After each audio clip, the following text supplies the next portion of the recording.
കൂട്ടുകാരെ, കഴിഞ്ഞ ദിവസം ഞാൻ തന്ന വീഡിയോ ജീവാമൃതം എങ്ങനെ ഉണ്ടാക്കാം എന്നുള്ളതിനെക്കുറിച്ചായിരുന്നു. അപ്പോൾ അതിലേക്ക് നമുക്ക് റേഷ്യോ എങ്ങനെയാണെന്നുള്ളത് ഇന്ന് പറഞ്ഞു തരാം. ഞാൻ കഴിഞ്ഞ ദിവസം ഇട്ട വീഡിയോയ്ക്ക് തന്ന എല്ലാവരുടെയും സപ്പോർട്ടുകൾക്ക് ഒത്തിരി നന്ദി അറിയിച്ചുകൊണ്ട് ഇന്ന് തുടങ്ങുകയാണ്.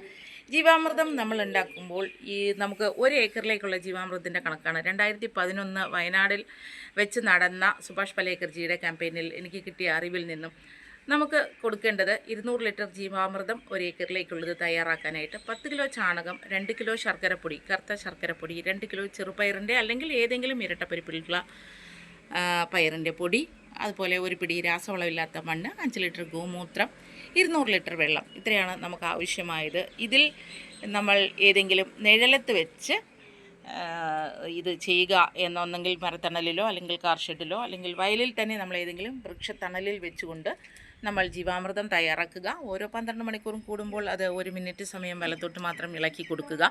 48 മണിക്കൂറാകുമ്പോൾ നമ്മുടെ ജീവാമൃതം തയ്യാറാണ്. അതിനെ ഇരട്ടി വെള്ളം ചേർത്ത് നിറപ്പിച്ച് നമ്മൾക്ക് വയലിലേക്കാണെങ്കിൽ നേരിട്ട് വെള്ളത്തിലൂടെ ഒഴുക്കിവിടാം. അതല്ല, നമ്മൾക്ക് ചെടികൾക്ക് സ്പ്രേ ചെയ്ത് കൊടുക്കാം. തെങ്ങിനാണെങ്കിൽ വലിയ തെങ്ങുകൾക്ക് ഒരു തെങ്ങിന് 10 ലിറ്റർ ജീവാമൃതം വീതം കൊടുക്കാം. അത് നമ്മൾ കൊടുക്കേണ്ടത് നട്ടുച്ചയ്ക്ക് തെങ്ങിൻ്റെ ചോട്ടിൽ വീഴുന്ന നിഴലിനെ വൃത്താകൃതിയിൽ വരച്ചിട്ട് വയ്ക്കുക. വൈകുന്നേരം 5 മണിക്ക് ശേഷം നമ്മൾ ജീവാമൃതം ചെടികൾക്ക് ഒഴിച്ചു കൊടുക്കുക. ഇതാണ് നമ്മൾ ചെയ്യേണ്ടത്. വാഴയ്ക്കാണെങ്കിൽ വലിയ വാഴയ്ക്ക് 1 ലിറ്റർ വീതം കൊടുക്കാം. തെങ്ങുകൾക്കാണെങ്കിൽ 10 ലിറ്റർ വീതം കൊടുക്കാം. അങ്ങനെ ഓരോ സസ്യങ്ങൾക്കനുസരിച്ച് നമുക്ക് കൊടുക്കാവുന്നതാണ്. 1 ലിറ്ററിലേക്ക് 200 ലിറ്റർ ജീവാമൃതം, 1 ഏക്കറിലേക്ക് 200 ലിറ്റർ ജീവാമൃതം ഉണ്ടാക്കിയതിന് നമ്മൾക്ക് ധാരാളം മതിയാകും.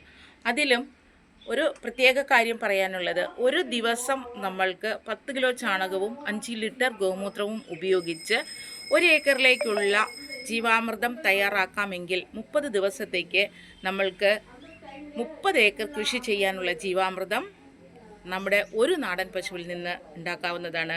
നാടൻ പശു ഒരു കൽപ്പവൃക്ഷമാണ് എന്ന് ഇതുകൊണ്ടാണ് സുഭാഷ് പലേക്കർജി പറഞ്ഞത്.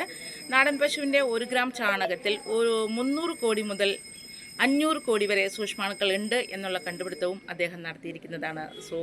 സുഭാഷ് പലേക്കർജിക്ക് നന്ദി അറിയിച്ചുകൊണ്ട് നിർത്തുന്നു. നന്ദി, നമസ്കാരം.